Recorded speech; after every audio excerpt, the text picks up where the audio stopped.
Okay, everyone. Hi, welcome to SBR Sports Fix. His name's Jimmy the Bag. My name is Peter Loshak. What a day yesterday. This is the Loshak And The Bag show for Thursday morning, January 10th. What a day yesterday. We had Maxwell Smart on. Maxwell Smart killed it, right? We had Jay Money on in NBA. Jay Money killed it. We had lots of great advice from the comments section in the Loshak And The Bag show. I went 9-2 in NBA. Jimmy the Bag, did you know that? Wow, I did not know that. 9-2 in NBA. The Washington game, the unders all cash except for the crazy shit at the end. Oh, but God. I had the first quarter under, first half under. I was gonna take the even my leans in NBA that I didn't give. I was talking about the Sixers team total under, right? 18 points last 2 minutes 11 seconds with no fouls. Yeah, I don't know if I've ever seen that without a foul situation. But we can talk about this in a second because we have a very, very special and important and possibly very exciting announcement for some of you out there who like poker, who like free stuff.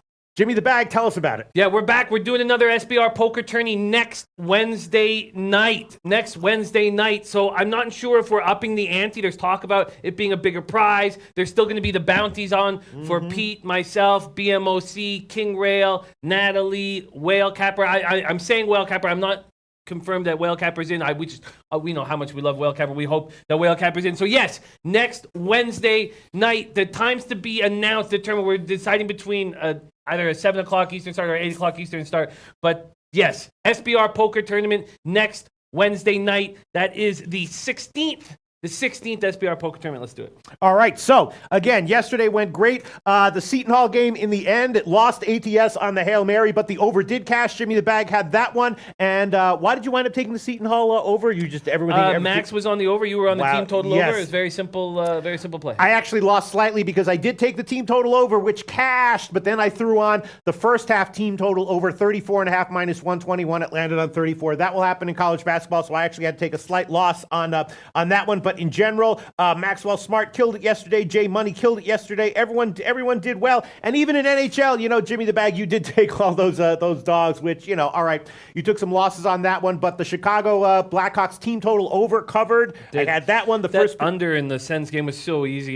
Yeah, I know. I think that I may have just simplified things a little bit too much last night. Took a shot and it didn't hit. Thankfully, NBA and NCAA covered that $600. So. Yeah, and again, I was talking all segment long about the Anaheim team total under. Anaheim had three. I'm sorry, not Anaheim. Yeah, it was Anaheim, right? Anaheim, the team total 3.5 for Anaheim. I mean, I'm careful about taking an over 3.5, even with Washington or any team like that. How are you going to hang a 3.5 for Anaheim? And I just didn't pull the trigger on it. Yeah, so stupid. Nilsson had the big start like I thought he would have, and I'm very interested to see if they go right back to him. I think that they should go right back to Nilsson tonight. I find this NHL card pretty difficult, but one spot I do like, Gate Passkey is also on. Important notice, Gate Passkey says, have found a way to tail and fade Habs effectively for 6 games in a row. Tonight is a fade of the Habs. Blues puck line, even with Allen in the pipes, Blues puck line. And I don't know, Gate Passkey, do we have Allen locked? Because I'm shocked if they don't go back to Binnington. I'm expecting Binnington to be in the pipes, even though it doesn't say that. It says Allen, but not confirmed Allen. I'd be shocked if they don't give Binnington another chance off of that shutout. But yes, I agree with that completely. And then my man, Robbie Tagallo, went to another Ducks game. I told him to take overtime or I said, I didn't actually. I said take the shootout because that's 9-1. But it went to overtime again. So shout out to my man, Robbie Tagallo. He can't make the shootout bets. He can only make the overtime bets. So another big casher from my man, Robbie. But they break that streak of 6 straight games. We got a ton to get through today. We don't have a lot of time. So we do. All right, I'm just checking. But big news. Big news. God, our guys crushed it last night. Jay Money handing out winner after winner after winner. We crushed NBA last night, both of us. But it was not 9-2. But I had a really nice day. I think I was 4-1. A couple things. The Magic team total under. They scored 32 in the first. I believe they got 28. 31 in the second. So they were at 63 points at the half. And you know who doubled down? Dan Kelly. That's how confident he was. That 12-point third quarter they put up, that was an easy casher in the end for the Magic team total under. But we will have Maxwell Smart back on the show today. How lucky are we? We got him back on the late show today to break down this big college card. And not only that, but Sonny Vega will be making a live appearance on Loshak And The Bag. So we got Sonny Vega and Maxwell Smart on The Late Show. Super awesome, super awesome. All right, shout out to Matt Randall. People are saying best show ever. The comments are starting to come in. Jimmy the Bag, Matt Randall, another day, another dollar. Best show ever. Lucky's Cut says best show on YouTube. Sonny Vega says this show is everything. Shout out, shout out, shout out. All right, thank you so much, everyone. Shout out to Matt Randall. Let me see. I'm just scanning for comments. Billy Exotic says Mavs screw people with that ending. Again, I had the first half under, full game under on that one. Jim, all of a sudden I've turned a corner in NBA. I'm not surprised. I know what it is. Yeah. You are excellent at listening, and you know the market so well. And now we're running with spectacular NBA cappers, a whole group of them. I expect us both to have very successful seasons. I don't see how we don't. And look at our college record. Yeah, our college record of just listening. It's just listening and working with these guys. I'm actually down in college, but that was from a bad start earlier in the year. But I'm doing we both okay. had terrible starts, and we both come all the way back. Yeah, I've come a little bit back. I'm still, but in NBA yesterday, Jim, most of my opinions, except for some of them, but most of them were my own. I wasn't listening. The Washington Philly unders, that was my own. I wasn't listening to anyone. What else we have? Cleveland Cavaliers first quarter. How many people told me that they won the first quarter by 13? No one agreed with that pick. No one agreed with that pick, and I stuck to my guns, didn't I? Jay Money said that had value. He said on the show, he said your first quarter and first half plays on the Cavs had value. Yeah, I mean, even he was like, I don't know, man. He was like, they're a bad team, but if they do have quarter, it might be on first, value, it might be on the first quarter. The Chicago Bulls first quarter play cashed. I got a lot of pushback on Cleveland last night, but look what I finally did. The right thing. They lost second quarter, third quarter, fourth quarter, but the first quarter cashed. All right, so, and then again, we just have to spend 1 second talking about it. Memphis and the Spurs. The market was telling you Memphis was the play. They wound up winning outright by 10. An easy casher. Memphis was the play. Jay Money was saying Jay Money liked Memphis. So again, keep that in mind in the NBA. A lot of times, situations like these, I was looking at that. I was like, Memphis just couldn't buy a win. ATS. Spurs were absolutely rolling. Small road favorite. Market moved in Memphis's favor, and Memphis was obviously the right play there. All right. A huge story in NHL, and Jesse Cool touching on it. Have you heard Bobrovsky is out in Columbus? And the only reason why I have heard is because of my man Lee Davis. Mm-hmm. My man Lee Davis sends me this tweet that's from Allison L. Mm-hmm. From Columbus, Ohio. Columbus Blue Jackets goaltender Sergei Bobrovsky will not be with the team for tonight's game versus National Predators. There are certain expectations, and this is from Jarmo Kekalainen, their general manager. There are certain expectations and values that we've established for our players that define our culture. An incident occurred in which Sergei failed to meet those expectations and values. So he made the decision that he would not be with the team for tonight's game. This is an internal matter, and we will have no further comment at this time. So it sounds like it'll just be a one-game spot, but that's a very interesting thing, Jesse Cool, and shout out to my man Lee Davis for letting me know that was going on. Let's get into NHL. Very interesting stuff. All right, so let me see all right, okay. So beautiful Flipper 13, 5-0 in NBA last night. We were eating, and the reason why we were eating is because of Jay Money and Maxwell Smart. Great job, guys. Let's roll. Okay, so let's start with the NHL. I'm just copying and pasting, especially some of these comments from people like Matt Randall and others. He likes Rice UTSA under 153. Get it now. All right, let's start with the NHL. Let's start with if you don't mind, let's start with just the San Jose Vegas game because it's such an interesting game, right? Now maybe this is just a stay off game for you, Jimmy the Bag, but both teams are awesome and rolling. Who knows? I'm thinking maybe they'll both clamp down a little bit. Maybe first period under, maybe full game under. What do you think? San Jose Vegas? Well, I'm extremely excited about watching this game. Knights on a 7-game winning streak, one off the franchise record set last year during their run to the final. Vegas beat San Jose 4-2, 4-2 in the second round of the NHL playoffs last season. San Jose knows that they're going to have to go through Vegas if they want to get to the conference final or the Stanley Cup. Vegas has allowed just 9 goals during their 7-game win streak. Marc-Andre Fleury put up 33 saves and shut out the Sharks in the first meeting. They destroyed the Sharks in that first meeting, 6-0. Fleury leads the league and wins at 25, shut out to 6. Knights are 18-3-3 since they got destroyed at Calgary on November 19th. Golden Knights haven't lost a game in regulation since November 16th. That's NHL's longest active home points. They also have NHL's longest active home point streak at 12 games, 10-0-2. But they're dealing with some injuries. I think they're vulnerable here. Riley Smith, William Carrier were put on the IR this week. Colin Miller, Eric Howla, both long-term injuries on the IR.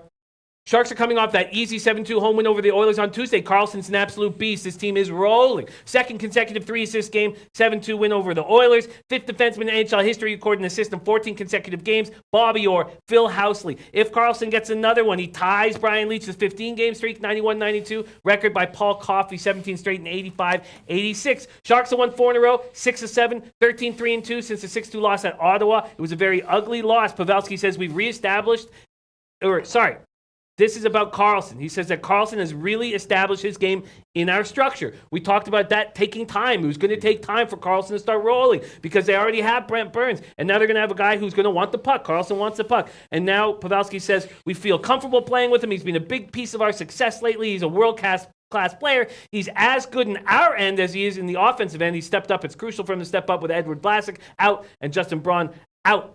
This is a big spot. And I am not... You're not going to touch make a bet. No, I might touch it. I might take the Sharks, but at this point, I want to hear what people have to say. And what do you think about the under, Jimmy the Bag? I mean, in a showdown like this, or maybe even just the first period under. I mean, Fleury's good. How is San Jose likely to play here, especially early? What's their style going to be? Conservative? Are they going to go all out to start? Jump on Vegas? Well, the issue is Knights have that crazy forecheck, and they take advantage of odd man rushes. Will they be able to do that as well with Riley Smith out of the lineup? Probably fine. You think so? Probably. But the Sharks are going to take advantage of their power play, which is hitting at 25.2% this year. They also have a very strong penalty killing. This is a really, really, really tough game. And I feel like the Sharks have value because of the injuries the Knights have. But do I want to take them? What is it, plus 110? Yeah. That's not something I really want to do against a team that's doing so well at home right now. They've got a point in every game of their last 12 at home. You want to get in the way of that? Very dangerous. Maui leaning Vegas in the under. And you don't like the under here? What would you get? It's a 6. It's a solid 6. No, I don't dislike it, but the Sharks are scoring. Yeah. The Sharks are scoring, but tonight, Trent Klassen likes the over. Likes the over. Mm-hmm. All right.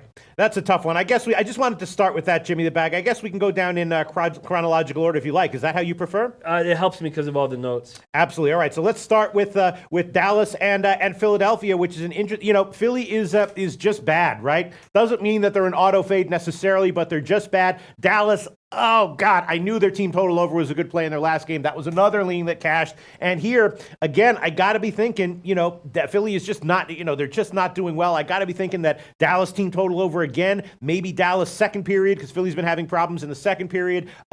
Philly is just a beaten down team, right? No? They seem to be. Troy V's also on the over, San Jose, Vegas. Okay. Yeah, Flyers coming off their 8th straight loss, 5-3 at Washington on Tuesday night, and they can't blame injuries. Mm-hmm. They're only missing Andrew McDonald. Who's starting in goal for them? Are they going back with McKenna? God, so this team has started 7 goaltenders this year, tying the NHL single-season record that's held by 3 other teams, most recently being the 07-08 Kings. Stars coming off 3-1 win at St. Louis on Tuesday. Seguin has started to score 2 goals and assists. He has 6 goals, 7 points last 4 games. Dallas is reasonably healthy. Mm-hmm. When you look at their roster, like on Roto World depth charts, you'll see guys out, but like Stephen John's been out all year. And then you have Martin Hansel. He's only played 7 games all year. So these guys... now that they're as healthy as they've been in a long time. They're missing Mark Mathot. They're missing Jason Dickinson, who's like a fourth liner, so it's not a big deal. This is a healthy Dallas team. This is a dangerous spot. Let's see what guys have to say about it. I found this card difficult. And I did too. It always seems like the small cards, we always come up with a bunch of nice plays, and then the big cards are a little bit dicier. And we've seen a big line move, of course, here in favor of Philly, And Bill Perry says that Carter Hart is starting. Tomer says Carter Hart has looked solid, but Flyers aren't scoring. Defense still has issues. Very interesting. It's a tough spot. Don Reed said can't take Philly till they win a few. I'm staying away from Philly games for a while. That's what I've been doing for a while as well. Bookie Bird says fade Flyers or stay away once again. Fade Flyers or stay away once again. All right, so I guess it's just going to be a pass for us, huh? Not necessarily. I think that what's the money line right now on the Flyers? Well, it's like plus 100, minus 101. They've been the line has gotten bet down. I need to. So if Carter Hart is in goal and maybe the Flyers, you're thinking about them? Yeah, definitely thinking about the Flyers. Definitely thinking about the Flyers at home right now. I just feel like this Stars team is Montgomery has them playing better defensively, but all they have is Seguin right now. It's just very dangerous. very dangerous to buy in on a team that's lost 8 straight. Yeah. And I'm probably going to stay off of it, but I do find value with the Flyers here, no doubt about it. All right, so now let's move on to Toronto, New Jersey. This is a game I think I'm just going to stay off of. I'm not sure. Obviously you'd be leaning Toronto here, New Jersey. Got another friggin', we had the under in the Buffalo game, which pushed. But I was also talking about, even though Eichel was out in that one, it was just such a good spot to fade New Jersey and to take Buffalo. And again, talked about it on the show, and everyone who knows that my leans are valuable. Probably pounded Buffalo there, and New Jersey got blown out. Now they're at home, coming back home against Toronto, who's coming off a shutout loss, right, against Nashville. So you look at this situation, you got to think, all right, Toronto at least early, if not full game, -1.5. But not no, at this line. No, they should not be this big favorites with Hutchinson and goals. It's ridiculous. So I thought the same way. I was like, wow, yeah. And speaking of who was on that Sabres spot without Eichel, was our man Scotty Rock Forever, who came in and was all over that. And I was like, without Eichel, I said, yeah, I still think they roll, and they certainly did. Both teams are off bad losses, and because of how bad the Leafs' last loss was, Trenton Kleist on Toronto puck line, I just don't see value at this the line spot. is also not out market wide, just FYI. It's not out market wide. A few places that like to open these early lines like 365 and 5 dimes do have lines here, but we might like -195 or something. But it's not out market wide, and we might see a significantly different line when it does come out market wide in the late show, so maybe we just want to pass on this one. There was no overnight line. I tell you what, at this line right now, with the Leafs at -195, and they're not playing good hockey, I would take the Devils. Right, but that's what I'm saying. Right now at Bet365, the Devils are +185, so we don't even have a market yet for this. No, you're right. But the Devils, without Taylor Hall, without Marcus Johansson, Leafs coming off 4-0 home loss at the hands of the Predators. Second time in their past 4 games that they've lost 4-0. The other one was to the Islanders. Now they've destroyed the Devils in both games this year, right? 7-2 on December 20th, 6-1 on November 9th. And they're close to having Anderson back in goal. They're close to having Hyman back from his sprained ankle. Tyler Ennis is out long-term with a broken ankle. Wow. And Gabe Paskey says Flyers players are thinking about leaving. Simmons and McDonald want to be dealt to playoffs teams by the deadline. This affects his dressing room. Two teams moving in different directions. Dallas. All right, yeah, so again, we don't have market line for this Toronto game, and so, of course, we don't have team totals either, but I would be thinking about a shot maybe with the Devils team total over. We'll see. We'll talk about this game a lot more when the market lines are out. Then we got another interesting one, Jimmy the Bag, Islanders against the Rangers. Now, when I was looking at this one, I know the Rangers have been absolutely ass, right? One of the worst 3 or 4 game stretches of any NHL team, especially defensively, all season that I can remember. Line has moved in the Rangers' favor, though. Opened at 125, now it's down to 111 at Pinnacle. And, obviously this is where the Rangers come back from the West Coast. Maybe they have a reset here. I was thinking the Rangers could be the play. What's up with the Rangers? What happened on this road trip? And are their problems fixable or not? What I expect happened in this last road trip is after the Rangers played okay and lost 4-2 to Vegas, I expect that they went out and partied. Oh, you think? I do. I mean, why wouldn't they? It's a long road trip. They're going to get home. They know they don't, they have a travel day the next day. I expect that they were out partying till 4 a.m, hitting the strip clubs, doing it up in Vegas. That's my expectation of the Rangers. So that's what I think happened, and I think they were hungover and flew all the way back from Vegas to New York, and I think they're going to lose here tonight. You think so, huh? I do. Rangers coming off their 4th straight loss in Vegas. They've been outscored 22-5 during the 4-game losing streak. Lundqvist played last Sunday, took the defeat, allowed 5 goals on 32 shots. He was pulled in the second period of that 5-0 loss to the Coyotes. That's a terrible Coyotes team that beat the shit out of them. Rangers are without their second-line center, Kevin Hayes, dealing with an upper body injury. Kevin Hayes is their most valuable commodity right now, coming closer to the trade deadline. 6'5", 216-pounder, former first-round pick out of Chicago in 2010. Valuable commodity. He's +6 on a team that's got a -29 goal differential. Him out of the lineup, he's their size, he's their defensive responsibility, he wins faceoffs. Islanders had their 6-game winning streak snapped, a 4-3 loss at home to Carolina. Lehner extended his winning streak to 7 decisions. He was not in that game. They're missing Andrew Ladd and Thomas Hickey, but I don't care. I don't care that the Rangers the market's moving in the Rangers' direction. I mean, this game is like the today version of yesterday's Spurs Memphis game, with the one caveat that yes, the Spurs that Memphis wasn't in a party town the night Vegas before. Flew, man. Vegas flew. Right. No, I think that's a huge thing here. I really think. No, I think don't know why right. it's not being talked about more. And Richie Rich says can't back Rangers off a big road trip. Richie Rich destroyed NHL last night, as he does. Give me the Islanders -1.5. You want it? All right, so let's see. Islanders -1.5. First official pick of the day of the show from either Jim or myself. It's going to be +215. That's a line at a lot of different places. Islanders puck line +215. Yeah, I mean, on paper, that looks like huge value. The Islanders have just been killing it off a loss. But they haven't been playing great, right? It was one of those Defensively, they have, though. No? No, because they're getting outshot 32-14, and maybe that their goaltending has been stepping up, but no, they've been playing poorly and winning games because they do the little things, and you maybe can thank old Barry Trotz for that, old Trotsy. Hail to the victor says Rangers below, but cash action bets is on the Rangers. Yo says teams coming back from Vegas have not been good. In fact, they've been god awful, and I truly feel like this is a spot where the Rangers went out and partied at the end of a long road trip. Mm-hmm. I really do. I think they went out and partied. I think they took the plane ride hungover, and now they're going to have to play in an intense hockey game against the Islanders, and the Islanders love these opportunities to play in MSG. Especially coming off a loss. All right, I think the Islanders, if they are a good bet, are going to come out strong early. So I'm going to take the Islanders first period money line. That's going to be minus 116. That might be a push, but I'm taking that one. Islanders first period money line minus 116. That's a pinnacle. Jimmy the Bag is taking the Islanders on the puck line. Now let's move on to Nashville-Columbus, another game that didn't have an overnight line and doesn't have a full market line here yet. We know what's up with Columbus. This is going to be a pass for me as of right now. We don't have a market line. Jimmy the Bag, anything to say about it, or should we skip it? Yeah, I think that with Bobrovsky out of the lineup, I think that you have to like the Predators, especially with the way Saros has been playing of late. Predators on the second half of a back-to-back, they didn't look very good in that 4-3 overtime win. They've outscored their opposition 12-4 in the past 3 games. I think what we should do is that we should, in fact, now that I think about it, I don't like really the way the Predators have been playing. I didn't like the way they played last night. They got 2 goals from Forsberg. They got goals from Arvidsson and Sissons. Forsberg leads the club with 16 goals. He was out for 17 games. He doesn't have his legs back, but what a special hockey player he is. And they're dealing with injuries. They're still dealing with injuries. Kyle Turris, Yannick Weber, and then Mika Salomaki and Zach Rinaldo, who are bit parts, but are also out of the lineup. In the last 5 games, Saros has allowed 7 goals and has a .946 save percentage. Playing great, he's yes. just rolling. But the more I think about this game, the more I think that as soon as and Jesse Cool says Foligno probable.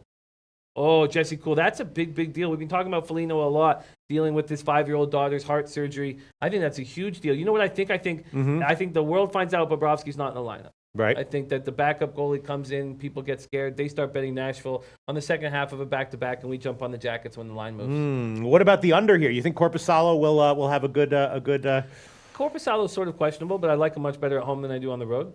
maybe an under? What do you think? What would you get? Well, it's a standard 6. Yeah, I think that's interesting. That's interesting. No? It's not that I'm against it. I don't think it's a bad play, but I think the Jackets are going to be a play I am going to make. I am going to make them. I am going to back them with Korpisalo. I'm just going to wait. I'm just going to wait till the line moves. All right, so next interesting game. This is maybe the most interesting game on the card. Washington. Brandon Hugo says 5 games in 7 days for the Preds, all on the road. Foligno expected back. Give me the Jackets. Yeah. But I think we'll get a better line as soon as everybody knows what's going on with Bobrovsky. And maybe an under and maybe a Preds team total under. We'll talk about that a lot more in the late show when all the information and becomes available and the market has matured. Next game may be the most interesting game on the card, right? Washington-Boston, right? Now, Washington's a great team, but Boston is not chopped liver, right? Boston is not chopped liver, so if Washington-Boston played 13 times, you might think that Boston would win, 5, 6 of those games, right? The last 13 times Boston has played Washington, they have won 0 times. Unbelievable. Washington just owns this team, including a 7-zip loss in the season opener. Remember that, Jim? And Gabe Pesky liking your under idea with that. Oh, yeah, very nice. So Boston absolutely been owned by Washington going back quite a while. Now they're a big favorite in getting bet up. We know that Washington has been inconsistent recently. I don't know. Am I being foolish here? Am I thinking that Boston might be a good play here? -1? What do you think? I'm taking Boston. Yeah. I'm taking Boston here. But I haven't pulled the trigger on any bets. I wanted to talk this out. So I'd like to take Boston. Why don't I say that? Yeah. And we can talk. Hail to Victor says, give me Capitals. Money line tonight, snap Boston streak. Boston's won 5 straight, coming off a 4-0 home victory over Minnesota on Tuesday. Bergeron and Marchand each got 3 points.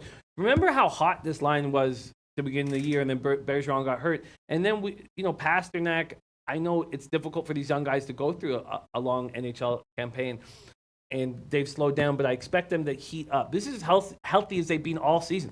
They're very close to getting McAvoy back. They're only missing fourth-line forward Joakim Nordstrom. Capitals coming off 5-3 win at home over the Flyers on Tuesday night. Backstrom missed that game because of an illness. They hope to get him back tonight.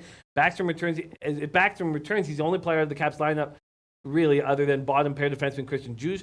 The Capitals are 10-0-3 in the past 13 games against Boston. As you said, they beat them 7-0 in the opener of the season. Listen, I think things are going to change here, and I don't care about these trends. I really don't. This is the one sport where you know what? I don't care that much about the trends. In NBA, I think they're enormous, and we saw that with the Sixers going into Washington last night and losing for the 9th straight time, even though the Sixers are a much better ball club. I don't find that in the NHL that much. Now, I do definitely take more notice of them when it's a divisional situation, and this isn't. You know, I know the Caps are in the Met and Boston's in the Atlantic, but these teams are Eastern Conference foes that meet each other. They know they have to get through each other if they want to get to the Stanley Cup Finals. So I give it a little bit more credence, but not a ton more, and I am taking the Bruins, and I want to take a -1.5. In fact, I am going to take the Boston Bruins -1.5. Let me see. Big Ragu says Pete's right wash. Pete's right wash, meaning I guess he's liking Washington because of the history here. Yeah, and Boston Brew Bay's with me. Boston -1.5. This team is rolling. Yeah, I like this, and we're getting great value because the Capitals keep winning in Boston. I think this Boston team is about to go on a very serious roll. It looks like it'll be Halak. Did someone say that was confirmed? Halak is confirmed. Halak. Yes. Yeah, I like this spot for the Bruins, and I'm not going to be scared to take them here. And if I know we don't like talking about, but if Backstrom's sick, it means other players are sick. I'm going to take. Tom Reno says Ovechkin announced missing the All-Star game, 1 goal last 10 games. I think he's hurt. Looked bad against Philly. Yeah, I think he desperately needs this rest, and I think it's great that he's going to take the rest. Chris IG says Caps good value today, and Kobe Valentine says the play is Washington or pass. Gay Paskey says Boston are starting to get better, but you cannot bet against past experiences. The Bruins have been thinking about how they lose to the Caps, and Caps are confident, psychological advantage Caps. And I hear what you're saying, Gay Paskey, but I don't think that this losing streak weighs on the Bruins' minds. This isn't like the Canadiens. This isn't a team they have a natural rivalry with. Although they do have a rivalry. These are two very important teams in the Eastern Conference. I'm very comfortable taking. I don't think it weighs on their mind. I think it's motivation, right? If anything, I think it should be something that they can change into a positive. Yeah. Judon Porn, Ratina Facti joining us, whom we love very much. Boston under 6. I'm very comfortable here with the Bruins -1.5. Hook me up. You're going to take it. Yeah. All right, that's official. Here we go. That line will be +185. That's a market line. Lots of places have that one. So Jimmy the Bag is going to take Boston +185. Yeah, I'm on the fence about this. But I think it's a good spot for Boston. And you know what? What the hell? I will take Boston. I'll take a -1, even though a lot of people are saying stay off it. Big Ragu likes Washington. Kobe Valentine likes Washington or pass. But I'm going to take Boston here, and I'm going to take a -1. Be very careful here. The money line is -138, and the puck line again +185. So I'll take Boston -1. And maybe how is Boston offensively? Because maybe a shot with a Boston team total over might be good as well, though it's 3.5 +130. How is Boston offensively? They've been worse than they should be, right? And I expect them to wake up at some point. All right, so let's move on. And they're both Marchand, and we talked about Marchand Bergeron coming off 3-point games. Yeah. So that's a little hint that they're going to start rolling. Carolina against Tampa Bay. Carolina's been great, but Tampa Bay is absolutely a juggernaut right now.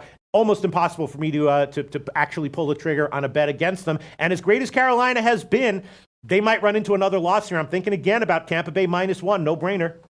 It might be a no-brainer, but I'm not going to do it. Hurricanes have won 5 straight. They're getting production from their AHL team. Yeah. You know, Jordan Staal goes down. They bring up Greg McKegg. This guy's played most of his career in the AHL, comes out of the Erie Otters. He steps up, 2 goals, 2 assists in 3 games. And it's because Rod Brind'Amour is a winner. Mm-hmm. He's a winner, and he creates a winning atmosphere, and I've always been a big Brind'Amour fan. Lightning 189. You know, I don't want to get in the way of this. They rebounded off their 5-2 loss. They smashed the Jackets 4-0. I think the Jackets are a good team. Vasilevsky rounding in the form. JT Miller and Ryan Callahan are both out for the Lightning with upper body injuries. I'm going to stay off this. Okay, so just a pass for you? Yeah, at this point, I can understand backing the Lightning just, blindly. But I don't know if you're going to get value against this Hurricanes team. I think that Hurricanes are a team that the market maybe doesn't have enough respect for. Mm-hmm. Mm-hmm. And what about a shot? Maybe, obviously, Tampa Bay is huge offensively, but maybe a shot with the under. What do you think about that one? Vasilevsky against, unless Mrazek is in. If Mrazek's in for Carolina. Mrazek's been playing better than I expected him to. Yeah. He really and you has. think that's for real? Yeah, I think that there's been enough consistency now. I just don't think before I thought he was a guy we should just fade or take overs with, and I don't feel that way anymore. Okay, and what about a shot with the under with Carolina, Tampa Bay? Too risky because they're both so offensive oriented? No, I think Vasilevsky's playing extremely well, and Lightning are playing very good. I could understand making that play, but it's a dangerous play when we look at the Corsi numbers for the Hurricanes. Yes, it's a very dangerous exactly. play. Gabe Pasquito says, we are what we repeatedly do, sports psychology, but When Pete tails Jimmy on the -1 in the NHL seems to hit a lot. I will have to think about this one. It just feels like there's something a little bit off with Washington. Feels like Boston should be motivated, not a huge line. And again, if it was higher than what it is right now, I probably wouldn't do it. But at -1, if it loses, I'll just eat a unit of loss, which I don't want to do. But all right, Minnesota against Winnipeg is next on the card. Minnesota is off a nice trip. They're back home now. And Winnipeg, of course, very, very up and down. We've been talking about this for a while. Winnipeg, definitely not an auto fade, but sometimes they disappear. Sometimes they appear in a major way. This is there's a lot of stay off so far in this card, but this is one where I was like, I'm definitely passing on this one. What do you think? The more that I've been sitting with it, I've started seeing, I think, a bit of clarity here. What is the money line on the Wild, just out of curiosity? It's like -1. Well, it actually got bet up. It opened at about -105, and now it's taken action. Gotten bet up. You could still get 110, but a clear, small but significant market move in favor of Minnesota. It's just, I don't know what to make of Winnipeg right now. Kevin Pine says Jets lock of the card, and I don't feel that way. No, I would be leaning Minnesota. I'm leaning Minnesota, but I don't know if I want to go against the Jets here. Angel Romero says morning pick of the day, making up for yesterday's courtroom drama. He's taking Al Qadisiyah. I don't know if I'm pronouncing that right. Draw, no bet, +120 from the Saudi Arabian Pro League. Starts at 8:50 a.m. Pacific time. I'll have two more that I'll tweet out. Shout out to our guy, Angel Romero. I know why the Jets are struggling, and it's because Byfuglien is probably the heart and Blake Wheeler's a beast and Scheifele's so good, but Dustin Byfuglien is extremely important cog, very key cog on this team. And now they have Nikolai Ehlers, who's going to be out for a month with an upper body injury. So that's a top 6 forward and a top 2 defenseman. So you're taking those guys out of the lineup. It hurts. It just hurts. After a stretch where they were held to 1 or fewer goals in 5 to 7 games, Winnipeg found its offense again. We talked about that happening. We knew that was going to happen. That was very simple. That doesn't take a genius to say, well, this is a great offensive team. They're going to bounce out of this. They've scored 12 goals in their last 2 games. 7 different players scored in that 7-4 victory at home over Colorado, but they didn't play that well in that game. And if Colorado got any goaltending, Colorado wouldn't have lost these last 2 games. They're just getting no goaltending whatsoever. Wild coming off a 4-game trip, that was really good until that second half of a back-to-back at Boston. That's a very tough spot. Eric Furr dealing with lower body injury, Matt Dumba out long-term. Yeah, I find the Wild having value here. I don't know if I want to get in the way of the Jets here. I'm just going to put a question mark beside the Wild at this point. Me too. That was an automatic pass for me. Next game on the card, Montreal-St. Louis. We've already had some people saying that they think St. Louis is the best play on the card. The Habs have been good on the road, though, and St. Louis has not been good at home, and St. Louis is clearly in a rut offensively. When I looked at this game, Jim, I was thinking under. Montreal's their top line is in a slump. Huge. St. Louis is having issues offensively. They're just not good at home. Again, as you said, goaltending here is huge. Let's see who is Allen unconfirmed, Niemi unconfirmed. Binnington likely. That's why you want to refresh sometimes mid-show. It went from Allen unconfirmed to Binnington likely. It'd be crazy not to go back with Binnington. Crazy not to go back with him after giving him the game off after the shutout.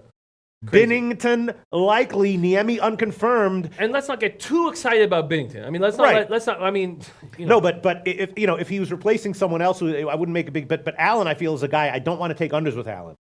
God no, Allen's a bum. Well, yeah, right. I mean, 2 years now, 2 goddamn years watching this. Sorry about the right. If you're watching Jake Allen, I mean, we know it's tough. The NHL is a tough friggin' league. You know what I'm saying? Blues coming off yet another home loss doesn't concern me. I'm taking the Blues -1.5. Perron scored the lone goal against Dallas 8-game point streak. Perron has 11 points over that stretch. Where is everybody else? Where the hell is everybody else on this Blues squad, man? Blues are just 2-5 in the last 7 home games. Again, does not concern me. Alexander Steen being out with a shoulder injury, I don't like that. Bozak still day-to-day with upper body injury. He's missed the last 2 games. Vince Dunn, a defenseman that they use because their 5th and 6th defensemen are old and weak. Montreal coming off a 3-2 win in Detroit on Tuesday, 12-7-3. Good road record, but they're just having such a tough time scoring. And you talked about that first line not scoring. Gallagher scored against Detroit, 2nd goal in the last 12 games. Domi hasn't scored in 14 games. There's just less space with Andrew Shaw injured. Andrew Shaw's missed Montreal's last 4 games with a neck injury, eligible to be activated off the injured reserve, but no one's sure if it's a neck injury or it's actually a concussion. Tatar has 3 goals in the past 18 games. Druin has 3 goals in the last 16 games. Damn right. Richie Rich says Price versus Allen expected. I'm seeing Bennington likely. Richie Rich. And I had Niemi, looked like Niemi was going to get it, which didn't even make sense to me. I don't care if Price is in. Chris Kopech saying best NHL bet tonight. Islanders looking for revenge over the Rangers. Listen, give me the Blues -1.5. You're going to take that one, huh? All right, Billy Exotic says Binnington wins 1 game and now he's good. Billy Exotic, go into the hockey database. Look at www.hockeydb.com. He's had 2 excellent years in the AHL. Again, he's a small goaltender. No scout wants to scout a small goaltender. He gets a line put through his name every time from 14 on because of his height, and he goes all the way through that, becomes a high draft pick. Yeah, it's not one game. He's for real, is what you're saying. No, I don't know how for real he is, Right. but those are 2 very impressive years in the A. Right. And that's hard. That's hard. All right, so Jimmy the Bag, you're going to take St. Louis on the puck line. We'll give you the 5 dimes line right now, which is plus 225. I was leaning that way as well. There has been a big market move, so I'm going to take St. Louis -1. The money line is -127 at a few places. The puck line plus 225. And I was also thinking about the under, maybe the Montreal team total under. Montreal's offenses, their struggles are for real, you think? Yeah, I really think that Druin and Domi are fast, exciting young hockey players, but they need space. And that's what Andrew Shaw was giving to them. And if they don't have that space, they're not going to succeed. All right, I will also take the Montreal team total under. That's going to be 2.5 plus 110. Montreal team total under, 2.5 plus 110. I was also thinking about the full game under as well. But, what's your read on St. Louis's offense? They've been so anemic. I mean, So bad. what's going on with them? What the hell is going on with them? It's Schwartz. Where is Schwartz? I just love that kid. He's doing nothing. Where is Tarasenko? I thought he was a top 10 talent. It's just been very strange, but I feel like this is a spot you can get up for playing against the Habs. I think that they'll play well. My man Josh in the house out of Chicago, right? He gave us the over. We hammered that to great success. Thank you so much, Josh, putting money in my pocket. My man Josh out of Chi-Town. So what do you think about, sorry, I don't mean to go back, and with, if it is Niemi, what do you think about the under? I guess... I mean, what it's going to be a 5.5, right? Well, it's still 6. It's getting bet down a little bit. 6, I would have interest in it, but I think the value's on the Blues -1.5. And Red Girl says Montreal under. She likes the under, huh? Yeah. All right. Guy though giving a final score of 3-1 Blues. So there you go. Yeah, yes. All right, I will. I'm going to take the under as well. I will get 6 -120 right now. If I decide I don't want it, maybe I'll pull it back in the afternoon show. I don't like to do that, but I'm going to take Montreal St. Louis under 6 -120. So I'm really putting a lot of plays on this game. Let's move on. Don Reach is also on the under, but he's also taking the Blues team total under. Blues team total under. Interesting, very interesting. All right, let's talk about Florida, Edmonton. This is another tough one. Edmonton is back from the LA trip. Both of these teams are kind of losing. This is going to be a pass for me. I thought that we'd get value on the over, but obviously everybody's seeing the same thing, so there's no value there, really. Oilers finished off that 2-2 West Coast road trip, coming off a 7-2 loss at San Jose on Tuesday. They lost 6 straight before they began their road trip, still without Oscar Klefbom, who's become a very important piece. He's the number 1 defenseman. Panthers have dropped 3 straight. They come to Edmonton after a 5-1 loss to Pittsburgh. That was the start of their 5-game road trip. Luongo was pulled in the second. Yandel, Huberdeau, and Hoffman all benched halfway through that game. They allowed 2 short-handed goals. Florida's allowed the first goal in 7 straight games, 4 times within the first 2 minutes. Barkov is rolling. Trocheck Bukestad's still out. I would love to spade this Oilers team as much as possible. And I think Koskinen is coming back to earth. Jay Sandercock says Oilers lock, Jimmy. Yeah, this is you don't porn rather than the fact he liking Florida. Pie Guy says I think this is a good spot for Florida. This is a tough play. I guess I'll spend a little bit more time with it. Yeah. And Gay Pasty says good under, Pete, and stick with it. Thank you. He's talking about the Montreal game, right? All right. Yeah. That is a tough one. There's been a big move in favor of Florida, and I think it might just be a pass for me. Do you ever want to? Let me ask you this, Jimmy the Bag. Do you ever want to take? We know what Edmonton wants to do defensively, but they sometimes haven't had the personnel to execute it. How do you feel in general about taking team total overs against Edmonton? I think it makes sense. I think their goaltending is questionable. Even with Hitchcock trying to get them to play a certain style, you doesn't nailed matter. it. They just don't have the roster. They don't have the defense. Right. So their forwards are going to play responsible, but because it's a Hitchcock coach team. But I just don't know if they have the roster to pull out what Hitchcock wants. And I think that's why they hired Hitchcock. Was because they have McDavid, they have Draisaitl. What if they could play some defense? Well, why do we hire the best defensive coach that's on the market? Right, because that's what matters, right? You know what I'm saying? Like the coach is just like if you have shitty talent, a coach doesn't really matter. If you have great talent, the people in charge, it doesn't matter. The talent's going to be great, right? Yeah. Mally Mouse says, "What's the over under 6.5?" No, it's 6, but it hasn't got to 6.5. It looks like it was heading in that direction. I was thinking about the Florida team total over, and I'm just sorry. We're going to move on very, very quickly. But what do you think about Koskinen? If it's Talbot or Koskinen, does that make a big difference to you? I actually think that Koskinen is going to come back to earth. I think we can even put a line through his incredible home record right now. Now he's got a 2.72 goals against average, .913 save percentage. I actually think that even though Talbot's numbers are slightly worse, that he might be a better spot. He might be better moving forward and down through the stretch. Ron Crawford saying good dog spot, Jimmy. I think so too with the Panthers here, especially after that terrible game against Pittsburgh and Buffner demanding more accountability from the team, benching certain players. All right, I'll take Florida team total over 2.5 minus 154. I just don't like taking those big favorite lines on the road, but just to, and Edmonton gave up 7 goals to San Jose in their last game. Their last homestand, they were giving up 4 and 5 goals every game. They just don't have the ability to change it, right? Is there any reason to expect they're going to clamp down here and have one good game defensively? Yeah, well, no, not against Florida. Right. No, I think Florida's got the pieces to get in the way. All right, I'll take it. Florida team total over 2.5 minus 154. I might make some other plays on this game. Moving right along, San Jose, Vegas. We already talked about it. Arizona, Vancouver is obviously an interesting game. No Pettersson for Vancouver, no Schmaltz for Arizona. Offensive, guys are out for both of these teams. Vancouver returns off of a road trip with 2 straight losses where they got shut out. Now here, this is sort of a similar situation to Edmonton. Edmonton is just a team that wants to be better defensively, but they don't have the personnel. Vancouver, they want to have some offense, right? But do they have it? Not without Pettersson. Right. Everything I said about the Canucks looking like they could sustain their good play is keyed around this Pettersson. But as you said, Schmaltz done for the season. Yeah, that's a big loss. You don't think Dvorak done for the. No, I think he was going to come back down there. But it's a big. It is. I guess you're right. It's a big loss for this anemic offense. Yeah, I mean they didn't have anything else really. Yeah, Dvorak done for the season. Jason Demers done for the season. Although Demers says that he's not done for the season. Yeah, the Canucks, I worry. Even they're a very rested group. You know, they had 4 days between games, but they've been shut out in 4 of their past 7, 3 of their past 4. I know. Pettersson is just an enormous loss because the other team can have all the play in your end, and if Pettersson just gets that little bit, he's almost like McDavid. He doesn't obviously have the speed of McDavid, but he's almost like McDavid. If he gets a little bit of light, he's gonna dominate. And Adam Gaudette was recalled from Utica to help fill the void because Josh Levo's also out. Adam Gaudette coming up from Utica, like I've seen this movie before, and it sucks if the Canucks lose.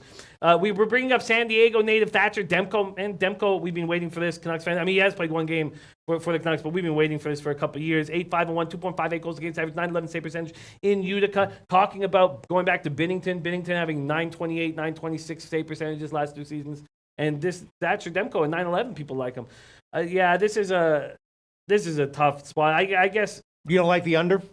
Yeah, the under would be, but the 5.5s are dangerous. K. Pasky says Canucks at home and well rested have to take them. Yeah, I get it. What would you get on the Canucks money line? Not that I was leaning Canucks here, to be perfectly honest. Yeah, definitely. Coyotes are terrible. Canucks are rested. No. Mm-hmm. So what would you get on the money? Minus 120. I guess that's got a tiny bit of value. You know how everyone says to be perfectly honest? I think I'm going to say the opposite. I'm going to say, just to lie a little bit, I like Arizona here. Sure.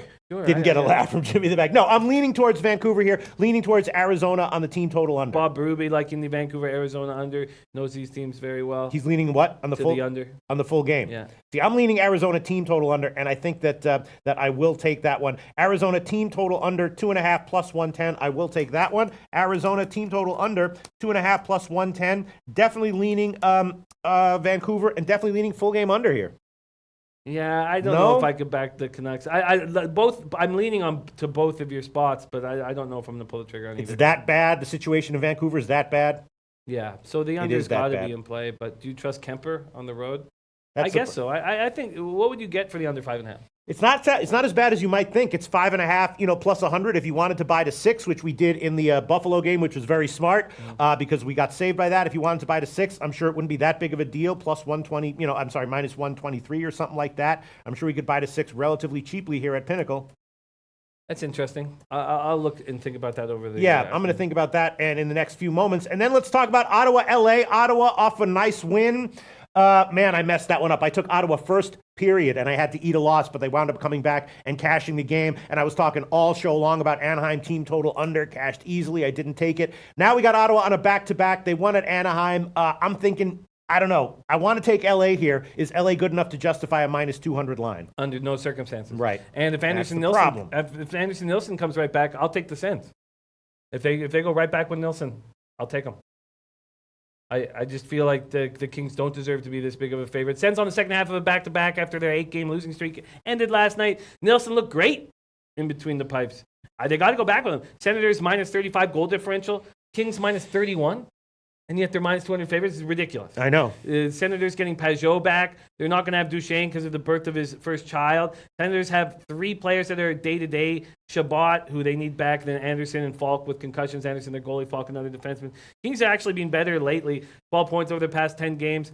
But they're 1-3-0 this year. They're coming off a 3-1 loss at San Jose. They've scored more than 2 goals in regulation just once in their past 7. I'm telling you, if I hear that Nilsson is back... Even on a back-to-back? I want him back. I want him in there back-to-back. I really do. I really want. So if I hear Nilsson's back, I'll take a shot with the Senators. Let me just ask you about this Vancouver game once again. Is there any chance that either of these teams suddenly starts to explode offensively unexpectedly?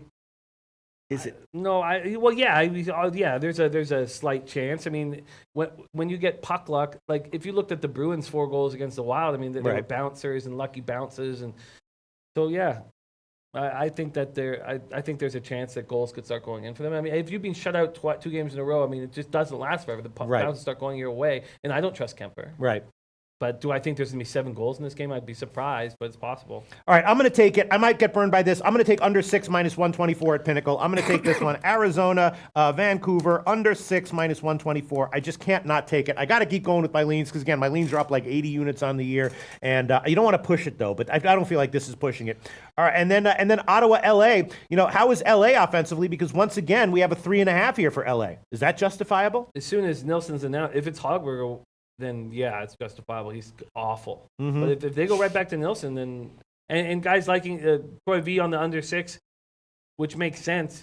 Both the unders, both the Kings team total under and the full game under would make a ton of sense as soon as we get an announcement that Nilsson's in goal. All right, I guess we can wait to see who's in goal. Carlos That's an Perot important says LA under is going to start again. Yeah, I agree. They will. This Kings team is slow, plodding. It doesn't score.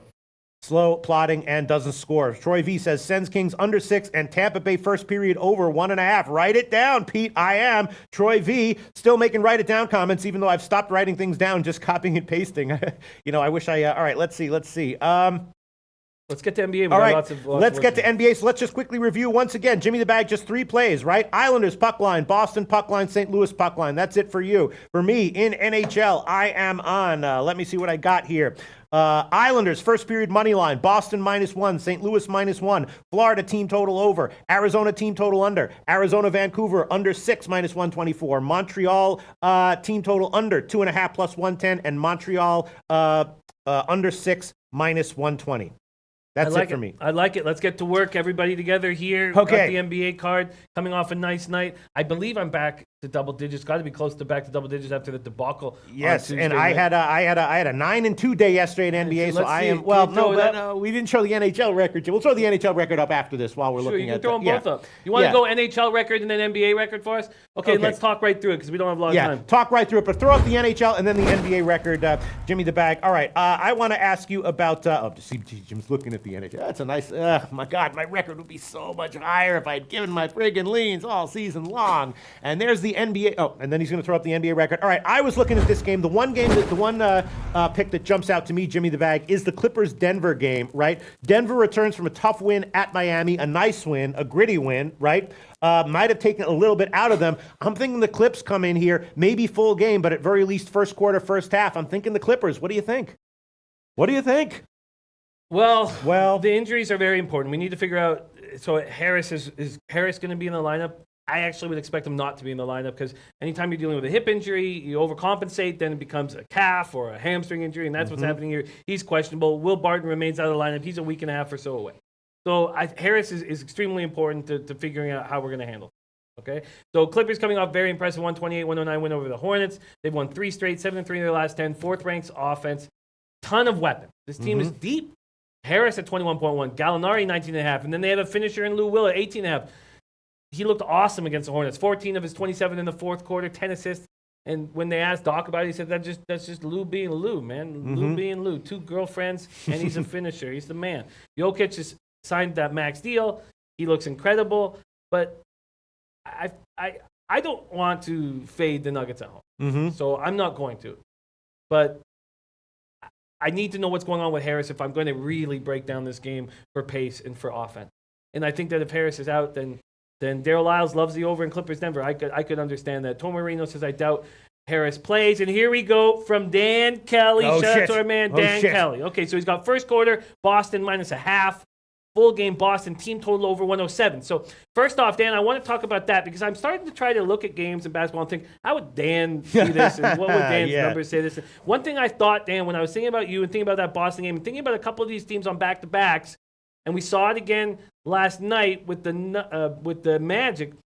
What about just taking first half overs? Now, obviously, you don't like it because your numbers, he's got a first quarter and a full game. But that's what jumped out to me was, why not just take the first half overs? Because we know that these teams on the second half of back-to-backs legs will get tired in the third and fourth. We keep seeing that. So I'm thinking about first half overs, but clearly I don't even need to ask him. If he's got a first quarter and a full game, then obviously... Oh, but he doesn't have the totals in the first quarter and first half, so he obviously likes that full game team total over more with Boston. So that's what I was thinking. He's also got Clippers, Denver, first quarter over 58, and fourth quarter Clippers +1. First half OKC, money line -115. First quarter OKC, San Antonio under 57, and first quarter Detroit, Sacramento under 57.5.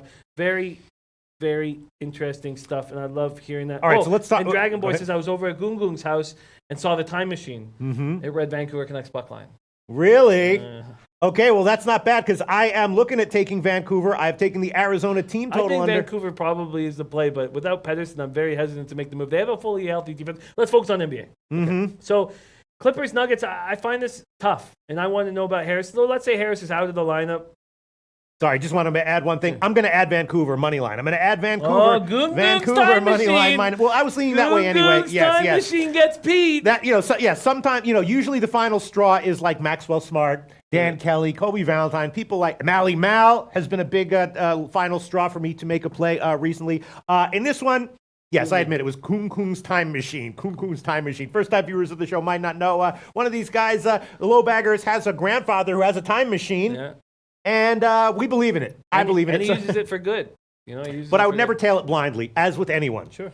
I'm going to take Vancouver money line -120. All right, so a pass for you on this on the Denver game. I guess so. I guess I have to go back to Dan again. He's got the first quarter over, but just the first quarter. I find it a tricky spot. The Clippers are just 10-10 on the road against the Nuggets team 16-3 at home.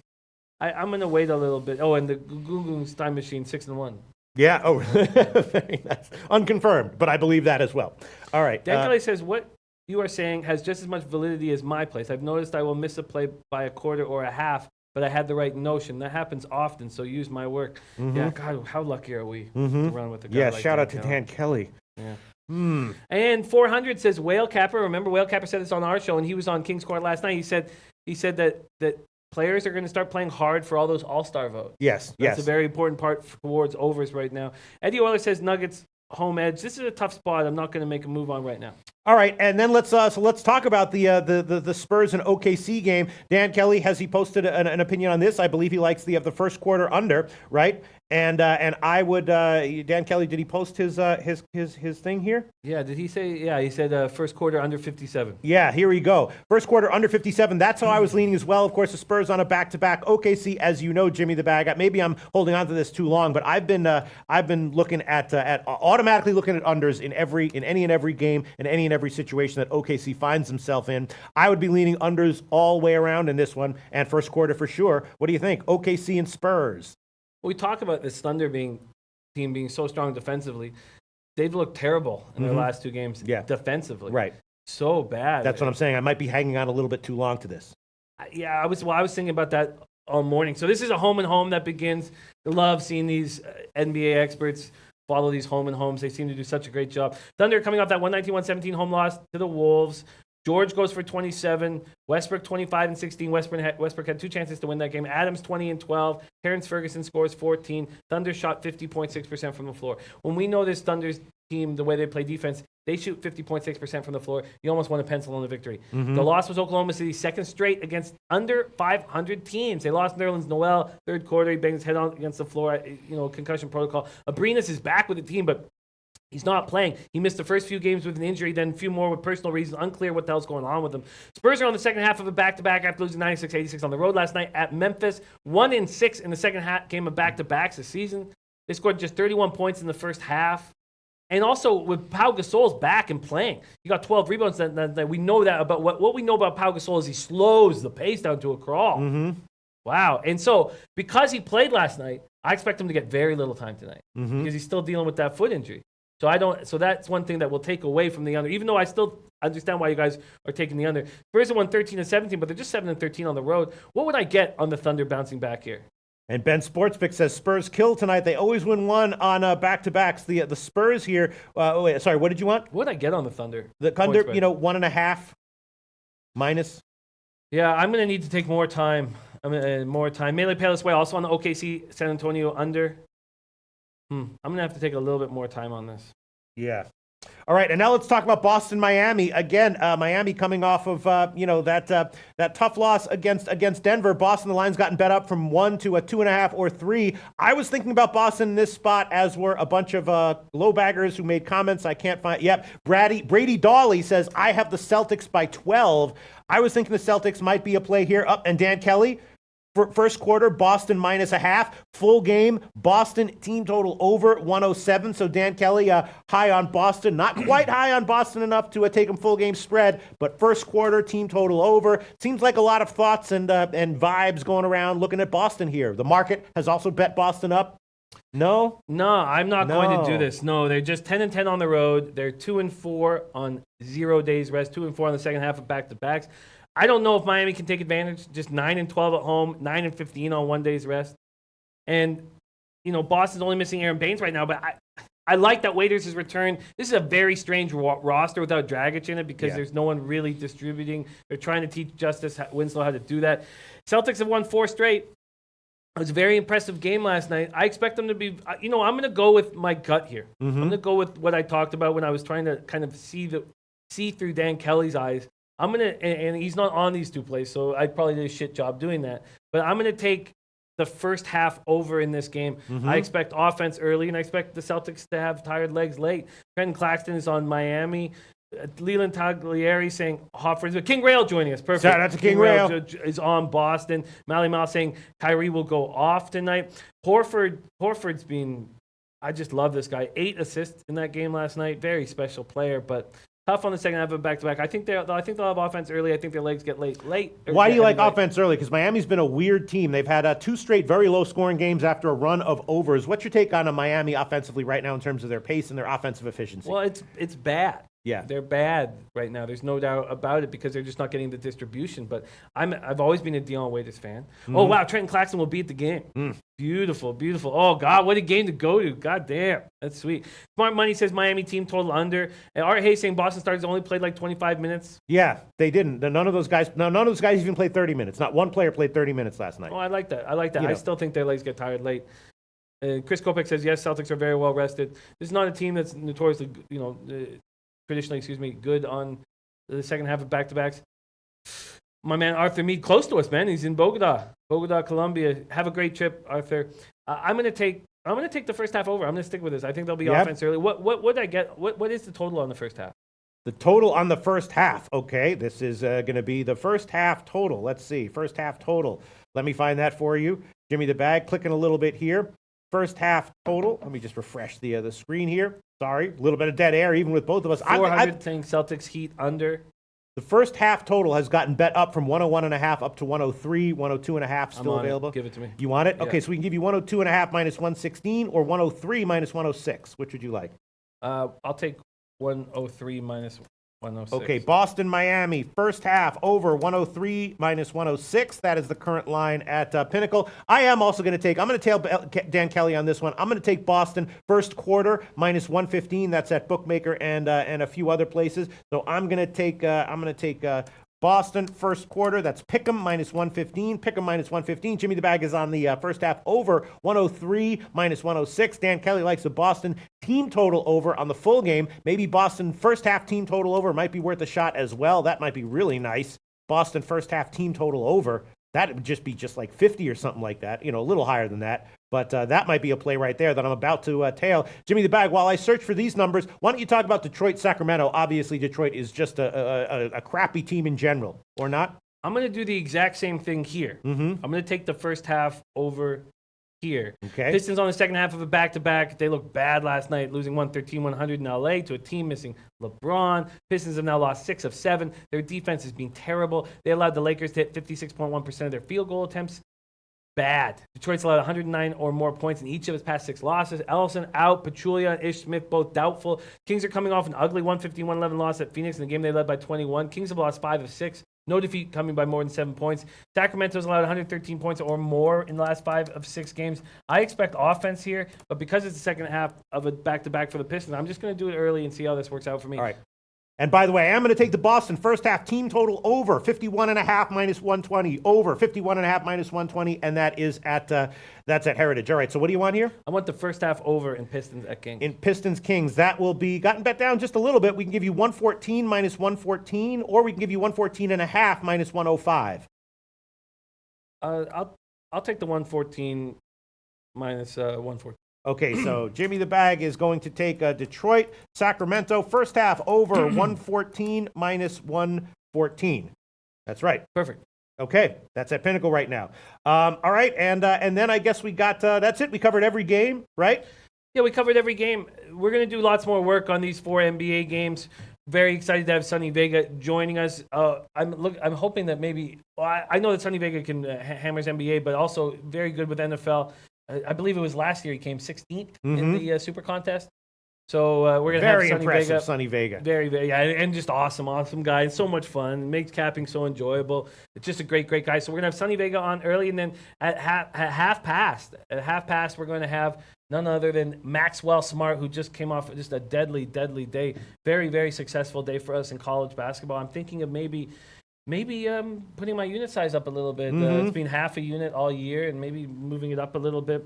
Ringer Ring says favorite NHL player. Melo Pellisway says, can I get a shout out? It's my son's 20th birthday, also named Jimmy. Oh, very nice. And he says no pick needed. What a guy. Just a shout out to Melos Pellisway's son. It's his, what birthday is his 21st? No, it's his son's 20th birthday. There you go. Shout out to Melos Pellisway's son Jimmy, 20th birthday. Man, you got a great life ahead of you. Enjoy it. Enjoy it. Make wise decisions in life. Plan long term, live in the moment. Everyone says live in the moment, and everyone's like, all right, I'll just friggin' live in the moment. No. Live in the moment and plan long term. Do both of them at the same time. Don't just live in the moment and say fuck the future. Don't do that.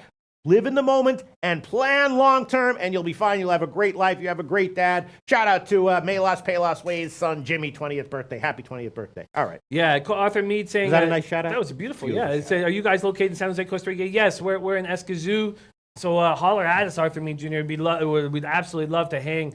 Absolutely love that. And then... King Rail going to join us. We're going to have him on Fridays. We're going to lock King down. We want him every Friday, and he said he's cool with that, and it kind of bleeds into his own show there. So, we've talked here in the office. We want him every Friday, so we want people to know that King will be on our show on Friday, so we're excited about that. And don't forget about our poker tournament next Wednesday night, SBR poker tournament, free roll, free tourney, and so bounties. It's next Wednesday, It's next Wednesday. Okay. Bounties, $100 bounties on each of us, and we'll talk more about the prize pool and the time and everything as we move forward. But we're very, very excited. And a lot of times, like when I play poker, people are like, I go out early, and people are like, damn, Loshak wasn't taking this shit seriously. No, I usually am.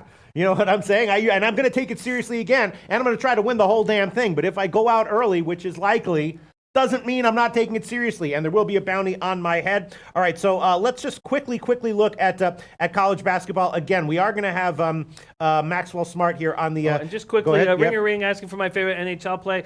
Yeah, I will take a look at it. I found this to be a trickier card.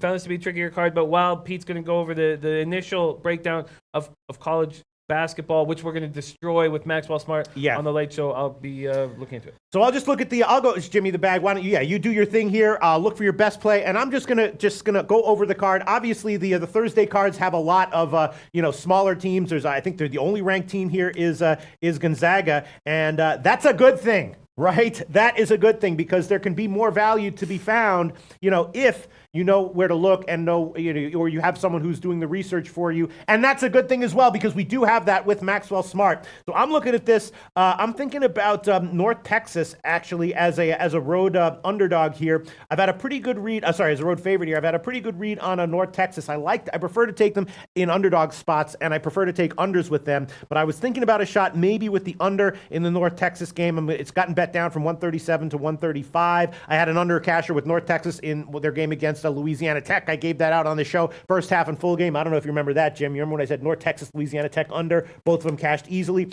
Feeling the same way here about the game against UTEP. We'll see what Maxwell Smart has to say about that one. Other games that are interesting on the card tonight. Again, Rice UTSA. Matt Randall said that he's telling everyone to grab the under in the Rice UTSA. Maxwell Smart, North Texas is a smart spot, Peter. Right.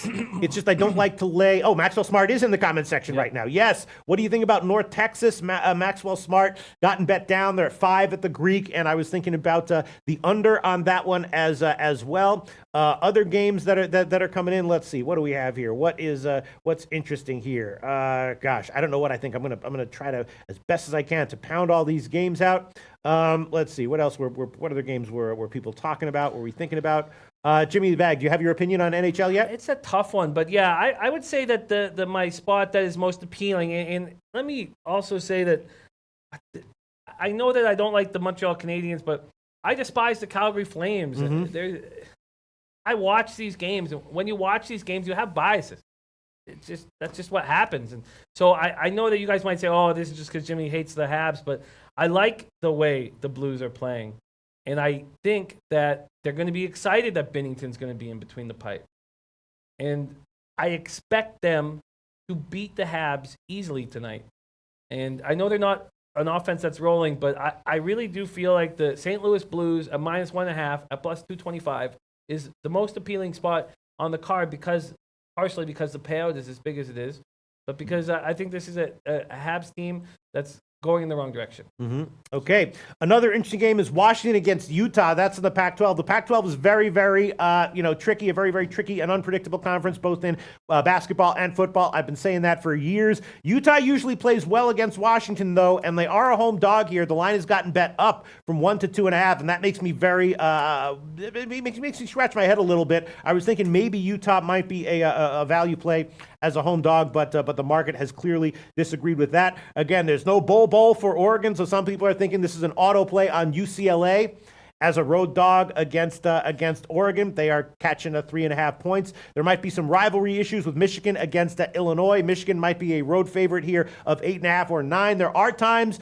in college basketball when these big road favorites do have value. Maxwell Smart gave us 2 last night. Jimmy the Bag tailed both of them. Why was I not on those? I should have been. I should have been just tailing you guys. It was such a simple stacking spot, units. Too. Yeah, I'm telling you, when you see these experts break down college, and they break down a small school, and the markets move 2 points, 2.5 points in that direction, I mean, my percentages are so high. Yeah. I was down 19.5 units, like 4 or 5 weeks ago? Sure. Rafa, can you put up our NCAA record? I mean, it's not a great record, but if you consider where I was at so early, it's so simple. It's you watch what these experts are doing, and then I got to be up. Is that the old? You're up 4.5 units. Okay, yeah, we'll talk about that after. Yeah. Because I had a really nice night last night, but so it's got to be higher than that. Okay, but, we'll see. Man, it's very simple, very, very simple stuff. Hammering it like that. Okay, we got comments coming in. Ray Burgess fading Eastern Washington. He's on Montana -6. Matt Randall is on Detroit. Sorry, did you not all the plays I tweeted out? Did you not see? No, I think I did, but we'll work it out. Yeah, sometimes because there's so many plays here, the record keeping gets a little bit messed up. Hail to the Victor says Illinois always plays Michigan tough at home. Michigan hasn't even had a tough road game this year. Okay, we got Kobe Valentine loves Cincinnati. Let me see other comments. Ron Crawford, Cincinnati is a best spot. Oh no, you're right because TCU didn't cover. Right. You're right. TCU didn't cover. Damn, Hawaii was a nice spot, but you're right. Damn it. Okay, my fault. Yeah, Vermont Liberty was very simple, but then TCU didn't cover in the end. The Butler-Seton Hall game went over, and then Florida State didn't cover in the end. So you're absolutely right. My fault. Okay. I should never question. No, you Modals, should. There's too much stuff going on. Mistakes happen. Maxwell Smart says he likes Detroit Mercy, and of course we will be breaking down this game, this entire card with Maxwell Smart in person in the afternoon. Hoops 590 says the North Texas line looks sharp. Yes. Wow. We Capper John likes Louisiana Lafayette +7. We want to wrap it up, Jim? Yeah, we have to. Sadly, we're our time. Oh, and King Rail saying he'll be in the poker tournament. That's going to be great fun. Yes, Maxwell Smart will be here, and we're going to wrap at 5 o'clock. That was a really exciting segment yesterday. Having both Jay Money and him on the show. God, just handing out winners nonstop. It was an absolute treat. Joey Jack says Liberty, Vermont. Yeah, that was very easy. And again, let me stress, you see these experts find a small school, the market sees it happening and is in the same direction, and it's a slam dunk. Mm-hmm. It's a slam dunk. I love it, and I love having Max on our late show. Shout out to our man Maxwell Smart. Yeah, we got lots of work to do. All right, let's wrap up the show. We'll be back at 5:30 Eastern time tonight, going in depth with Maxwell Smart live and Sonny Vega joining us via video. It should be a great show. We'll see you then 5:30 Eastern time.